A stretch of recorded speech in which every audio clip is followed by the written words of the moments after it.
이 새벽에 주 앞에 나오신 분들을 진심으로 환영합니다. 찬송가 435장 찬양드리겠습니다. 찬송가 435장입니다.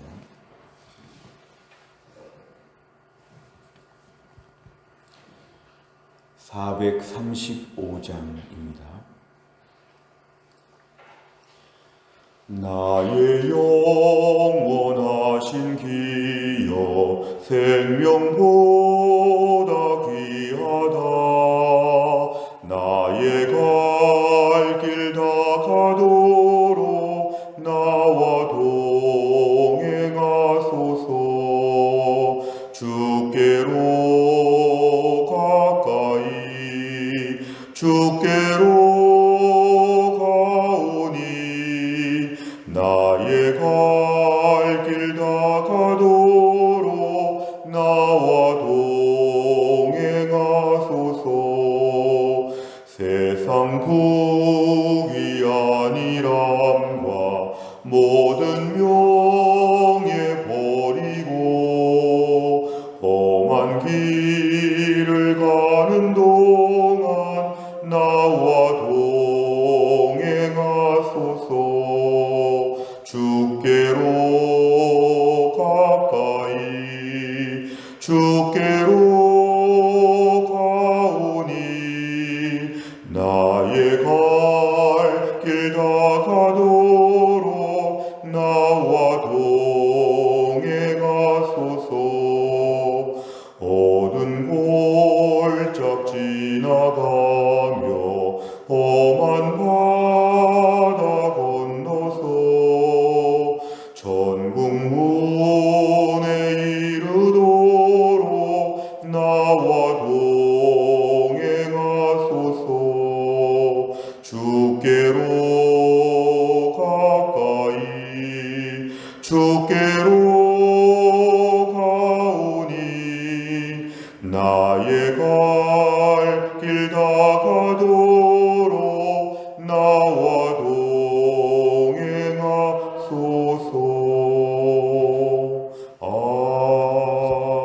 아멘. 하나님 말씀은 예레미야 2장 1절부터 13절까지입니다. 예레미야 2장 1절, 구약성경 1051페이지에 있습니다.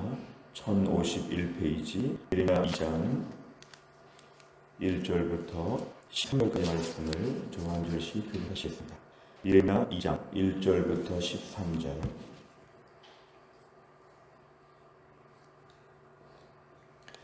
제가 먼저 읽겠습니다. 여호와의 말씀이 내게 임하냐 이르시되 가서 예루살렘에 위에 주리니라. 여호와께서 이와 같이 말씀하시기를 내가 너를 위하여 내 청년 때의 인후와 내 신혼 때의 사랑을 기억하니 곧 이르지 못하는 땅 그 광야에서 나를 따슴이니라. 이스라엘은 여호와를 위한 성물 곧 그의 소산 중 첫 열매이니 그를 삼키는 자면 모두 벌을 받아 재앙이 그들에게 닥치리라. 여호와의 말씀이니라. 야곱의 집과 이스라엘의 집 모든 족속들아 여호와의 말씀을 들으라. 나 여호와가 이와 같이 말하노라. 너희 조상들이 내게서 무슨 불의함을 보았기에 나를 멀리하고 가서 헛된 것을 따라 헛되이 하였냐. 그들이 우리를 애굽 땅에서 인도하여 내시고 광야와 사과 구덩이 땅 건조하고 사망의 그늘진 땅 사람이 고로 다니지 아니하고 그곳에 사람이 거주하지 아니하는 땅을 우리가 통과하게 하시던 여호와께서 어디 계시냐 하고 말하지 아니하였도다. 내가 너희를 기름진 땅에 인도하여 그것의 열매와 그것의 아름다운 것을 먹게 하였거늘 너희가 이리로 들어와서는 내 땅을 더럽히고 내 기업을 역겨운 곳으로 만들었으며 제사장들은 여호와께서 어디 계시냐 말하지 아니하였으며 율법을 다루는 자들은 나를 알지 못하며 관리들도 나에게 반역하며 선지자들은 바알의 이름으로 예언하고 무익한 것들을 따랐느니라. 그러므로 내가 다시 싸우고 너희 자손들과도 싸우리라. 여호와의 말씀이니라. 너희는 깃딤 섬들에 건너가 보며 게달에도 사람을 보내 이같들이 있던지를 자세히 살펴보라. 어느 나라가 그들의 신들을 신 아닌 것과 바꾼 일이 있느냐. 그러나 나의 백성은 그의 영광을 무익한 것과 바꾸었도다. 너 하늘아 이 일로 말미암아 놀랄지어다. 심히 떨지어다. 두려워할지어다. 여호와의 말씀이니라. 같이 읽습니다. 내 백성이 두 가지 악을 행하였나니 곧 그들이 생수에 근원되는 나를 버린 것과 스스로 웅덩이를 판 것인데 그것은 그 물을 가두지 못할 터진 웅덩이들이니라. 아멘. 오늘 예레미야 2장 1절부터는 이제 본격적인 하나님의 메시지가 이어지고 있습니다. 오늘 2절 이하의 말씀을 보면 이제 하나님께서 이스라엘 백성들을 옛날 광야 시절 시내 산에서 처음 언약을 맺을 때를 말씀하시면서 마치 신혼 부부 때와 같이 하나님을 사랑하고 따랐다고 이렇게 칭찬하십니다. 우리가 볼 때는 광야에서 그렇게 불평하고 의심하고 불순종했음에도 불구하고 하나님 말씀은 그래서 그때 믿음이 더 좋았다는 것입니다. 첫사랑을 얘기하는 것입니다. 결혼하여 신혼부부가 결혼 초창기에 그렇게 사랑하고 아끼는 것처럼 옛날에는 그래도 하나님을 따르고 광야에서 신혼부부처럼 하나님과 뜨거운 사랑 가운데 있었다는 것을 오늘 2절에서 비유적으로 그렇게 말씀하십니다. 내 신혼 때의 사랑을 기억한다. 그때는 최소한 불순종을 했더라도 지금보다는 나았다는 예레미야 당시의 불순종을 하나님 오늘 매우 탄식하시며 말씀하십니다. 3절에 보면 이스라엘은 여호와를 위한 성물 그의 소산 중 첫 열매라는 것은 많은 민족 중에 하나님이 이스라엘 백성들을 매우 특별하게 선택하셨다. 그래서 거룩한 백성, 성민이라는 뜻도 있지만 선택받은 백성, 선민이라는 뜻도 하나님께서 사용하시면서 이스라엘 백성들을 그렇게 아끼셨는데 하나님의 그 사랑을 무색하게 만들 정도로 너희가 지금 범죄했다는 것입니다. 4절 이하의 말씀을 보면 5절에 내가 너희들한테 뭘 잘못했느냐? 내가 뭘 잘못했길래 왜 나를 멀리하고 떠났느냐? 나를 멀리했다는 게 하나님을 불순종하고 이제 우상을 섬겼다는 것입니다. 나를 왜 멀리하고 있느냐? 헛된 것을 따라서 헛되이 살고 있느냐? 하나님의 안타까운 마음을 솔직하게 마치 사람과 사람이 말하듯이 하나님이 지금 매우 탄식하시면서 이스라엘에게 말씀하시는 것입니다. 6절에 보면 옛날에 이스라엘 백성들 애굽 땅에서 인도해 내시고 광야, 사막, 구덩이, 그늘진 땅, 매우 어려운 땅을 통과하게 될 때 그 하나님을 왜 찾지 않느냐? 옛날에 그렇게 하나님 많이 도와주신 거 다 잊어버리고 여호와께서 어디 계시냐 하고 왜 부르짖지 않느냐? 6절 끝에 나오는 이 말씀은 지금 하나님을 찾지 않는 것을 하나님 지적하시는 것입니다. 여호와께서 어디 계십니까? 제가 순종하겠습니다. 하나님 사랑합니다. 왜 이런 말을 하지 않고 너희가 불순종하며 살고 있냐는 것입니다. 7절에 보면 하나님께서 이 기름진 가나안 땅에 인도하시고 그 모든 걸 먹게 하셨는데 너희가 내 땅을 더럽힌다. 땅의 주인 되시는 하나님을 더럽히고 내 기업을 역겨운 것으로 만들었다. 이스라엘의 범죄가 하나님 앞에 이렇게 지금 보여졌다는 것을 7절에서 탄식하십니다. 8절에 보면 지도자들도 똑같았다는 것입니다. 제사장, 율법을 다루는 자, 관리들, 선지자들 다 지도자들인데요. 앞에 있는 자들이라도 정신을 차려서 백성들을 바르게 인도해야 될 텐데 똑같다는 것입니다. 다들 하나님을 찾지 아니하고 아주 같이 악을 행하는 데에 앞장섰다고 아무 소망이 없다는 얘기를 하나님이 하십니다. 그 결과 9절에 보면 그러므로는 1절 이하의 8절까지 말씀을 다 받는 게 그러므로입니다. 그렇기 때문에 8절까지 말씀이 있기 때문에 내가 너희와 싸운다. 하나님께 너를 대적하신다는 것입니다. 하나님이 심판하신다는 것인데요. 하나님께 너를 공격하신다는 것입니다. 너희뿐만 아니라 너희 자손들과도 내가 싸울 것이다. 그렇게 사랑하고 아끼는 이스라엘 백성들과 하나님이 싸운다고 말씀하시는 것은 하나님이 징계를 내리실 것이라는 얘기를 지금 하십니다. 10절에 기띔 섬들은 이스라엘의 서쪽 끝을 상징하는 도시입니다. 지역입니다. 서쪽 끝에 기띔과 동쪽 끝에 게달에도 결국 동서남북을 다 아무리 살펴봐도 이런 일은 없었다. 세상 천지에 이런 일은 없다. 너희와 같이 완악한 자들은 없다. 돌아봐야 한다. 11절 어느 나라가 신들을 신 아닌 것과 바꾼 일이 있느냐. 나의 백성은 하나님과 다른 우상을 맞바꿨고 하나님의 영광을 무익한 우상들과 바꿔버렸다는 것입니다. 결국 하나님이 지금 너무 서운하고 하나님의 가슴 아픈 그런 말씀들을 하십니다. 12절에 보니까 너희는 좀 두려워하고 떨 필요가 있다. 하나님을 두려워해야 된다고 하나님 말씀하십니다. 오늘 13절이 요절 말씀입니다. 아마 자주 들어보셨을 텐데요. 내 백성의 악을 두 가지로 압축할 수 있는데, 첫째는 생수의 근원 되시는, 우리의 삶의 뿌리가 되시는, 우리 모든 것의 근본적인 공급자가 되시는 하나님을 버렸다. 하나님을 버렸다는 것이고, 또 한 가지 웅덩이를 파는데 스스로 웅덩이를 팠다는 것입니다. 물을, 생수의 근원된 하나님을 붙잡지 않으니까 내가 스스로 물을 만들어 보겠다. 웅덩이를 파보고 하나님께 도움을 구하지 아니하고 내가 스스로 물을 만들어 보겠다. 물을 내가 보관하겠다. 그런데 그 웅덩이는 물을 가두지 못할 터진 웅덩이들이니라. 아무리 웅덩이를 만들어도 거기에 물을 저장할 수 없게 하신다. 결국 하나님만 바라봐야 된다. 웅덩이 파지 말고 하나님을 찾으라. 이게 오늘 13절의 말씀입니다. 내용 관찰을 보시면, 첫째, 예레미야에게 임한 여호와의 말씀 중 이스라엘에 관한 설명은 무엇입니까? 2절과 3절에 보면 하나님이 이스라엘 백성들을 신혼부부의 그런 신랑과 신부처럼 그렇게 사랑하고 아꼈다고 하나님 말씀하시고, 이스라엘 백성들도 광야에서 하나님을 따랐다고 칭찬하십니다. 하나님과 이스라엘 백성과의 옛날의 모습을 지금 추억하시는 것입니다. 두 번째를 보면 하나님의 백성이 행한 두 가지 악은 무엇입니까? 13절, 생수의 근원되는 하나님을 버리고 자기들끼리 웅덩이 만들어서 물의 공급을 해보겠다고 하는 이것이 하나님께 악이라고 표현되어 있습니다.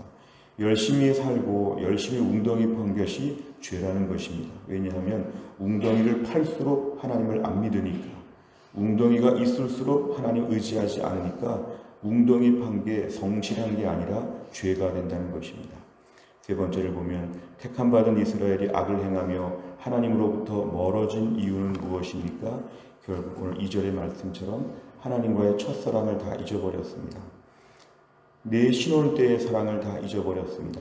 하나님께 받은 은혜를 다 잊어버렸습니다. 특별히 6절의 말씀처럼 애굽 땅에서 인도해 내시고 광야, 사막, 구덩이 땅, 그 고생하던 때에 하나님 우리를 다 이기게 하셨고 도와주셨다.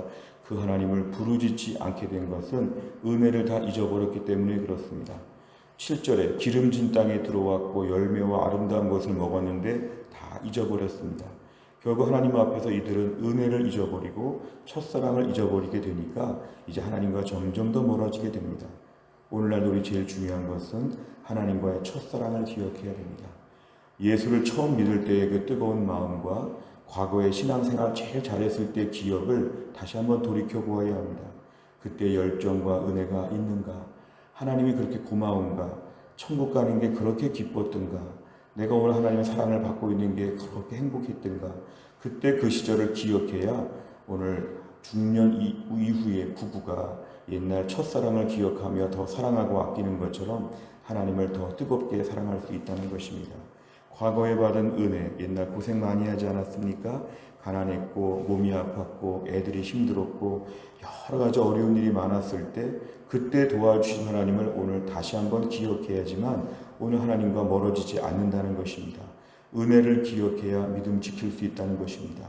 내가 옛날의 일들 우연도 아니었고 어쩌다가 된 게 아니라 하나님의 큰 사랑이었다. 오늘 이스라엘 백성들은 이거를 다 잊어버렸기 때문에 오늘 하나님을 떠나게 되었습니다.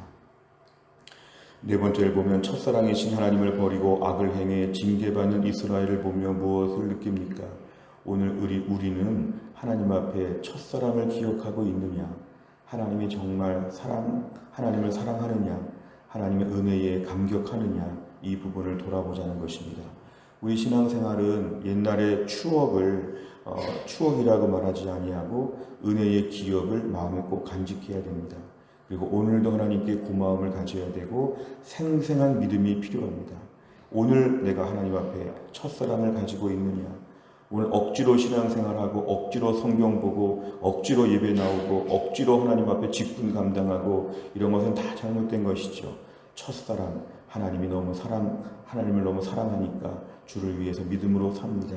주여 나에게 오늘도 하나님과 멀어지지 않게 하여 주옵소서. 우리 자신을 놓고 오늘 기도할 제목입니다. 다섯 번째를 보면 주님을 인격적으로 만난 감격과 기쁨에 충만했던 적은 언제입니까? 하나님과의 첫사랑을 회복하고 친밀한 사귐을 누리기 위해 무엇을 실천해야 되겠습니까? 오늘도 우리가 하나님과의 첫사랑을 기억한다면 우리의 삶의 예배와 순종과 봉사와 경건생활이 달라질 수밖에 없습니다. 신앙생활은 은혜와 감격으로 하는 것입니다. 꾸역꾸역 억지로 하다 보면 결국은 표시가 납니다. 오늘 우리 신앙생활 기쁨으로 감당하는 것은 주님을 만난 때 은혜를 기억하는 것입니다. 나의 믿음이 언제 제일 좋았던가 그때의 감격이 오늘 아침에 다 회복되게 하여 주옵소서. 코로나 때를 이길 수 있는 힘은 은혜와 감격이 회복되는 것밖에 없습니다. 현실적으로 힘들고 어렵더라도 옛날에 받은 사랑이 너무 많기 때문에 주님을 배반할 수 없다는 것입니다. 코로나 때가 아무리 힘들어도 구원의 은혜와 그동안 받은 은혜를 기억하면 주님을 멀리할 수 없다는 것입니다. 오늘도 주님 힘들고 어렵지만 하나님을 떠나지 않게 하시고 하나님께 두 팔 벌리고 달려올 수 있는 믿음의 사람 되게 하여 주옵소서. 이 은혜를 다 누릴 수 있기를 주의 이름으로 축원합니다. 기도하겠습니다. 하나님 아버지 감사합니다. 오늘도 하나님께서 우리를 깨우사 주 앞에 나와 기도할 수 있도록 은혜를 베풀어 주심을 감사합니다. 전능하신 하나님 아버지, 하나님께서 우리를 얼마나 사랑하여 주셨는지, 얼마나 주님의 크신 은혜와 사랑을 받았는지 하나님 아버지, 하나님 앞에 은혜에 대해 다시 한번 저희가 기억하게 하여 주시고, 오늘도 마음이 무뎌지거나 딱딱해지거나 굳어지지 않게 하여 주시고, 은혜 앞에 뜨겁게 하여 주시고, 나를 사랑하사 나를 위하여 자기 몸을 버리신 예수 그리스도의 십자가의 사랑과 은혜, 내 인생 수십 년간 베푸신 수만 가지 수천만 가지의 하나님의 사랑과 기적들을 오늘도 기억하게 하여 주시고, 오늘도 하나님 앞에 가장 좋은 뜨거운 상태로 하나님을 섬기며 그 은혜와 감격으로 경건생활하며 그 은혜로 순종하며 오늘도 코로나 시대 다 힘들고 어렵다고 하는 때에 더 주님 앞에 달려갈 수 있는 믿음의 사람 되게 하여 주옵소서. 또 한 주간 동안도 하나님께서 은혜를 베푸사 병원에 계시고 몸이 약하시고 또 백신 주사를 맞고 여러 가지로 많은 환경 가운데는 주의 백성들을 돌보시고 하나님의 날개 그늘 아래서 평안하게 살며 하늘의 은혜와 축복을 맛볼 수 있도록 하나님께서 주의 백성들을 붙잡아 주옵소서. 모든 것을 주님께 의탁하오며 예수님의 이름으로 기도하옵나이다. 아멘. 오늘 화요일의 기도 제목은 교회 지도자들을 위하여 기도합니다. 담임 목사, 교역자, 장로, 순장, 중직자들을 위해서 29번부터 42번까지 오늘 아침에 꼭 기도해 주시기를 바랍니다. 주기도문 하겠습니다. 하늘에 계신 우리 아버지여, 이름이 거룩히 여김을 받으시오며 나라 임하옵시며 뜻이 하늘에서 이룬 것 같이 땅에서도 이루어지이다. 오늘날 우리에게 일용할 양식을 주옵시고 우리가 우리에게 죄 지은 자를 사하여 준 것 같이 우리 죄를 사하여 주옵시고 우리를 시험에 들게 하지 마옵시고 다만 악에서 구하옵소서. 대개 나라와 권세와 영광이 아버지께 영원히 있사옵나이다. 아멘.